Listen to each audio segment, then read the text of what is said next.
గమ్యంబుయేదో ఒకసారి యోచించవా ఈనాడు నీవు ప్రభు యేసు కొరకు నీ హృదయమర్పించవా నీ హృదయమర్పించవా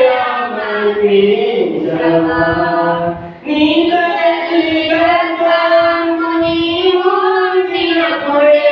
నిన్ను చూసి తండ్రి కన్నులు నీ తల్లి గర్భము నీవు ఉండినప్పుడే నిన్ను చూసి తండ్రి కన్నులు యోచించినవా ఏ రీతి నిన్ను నీ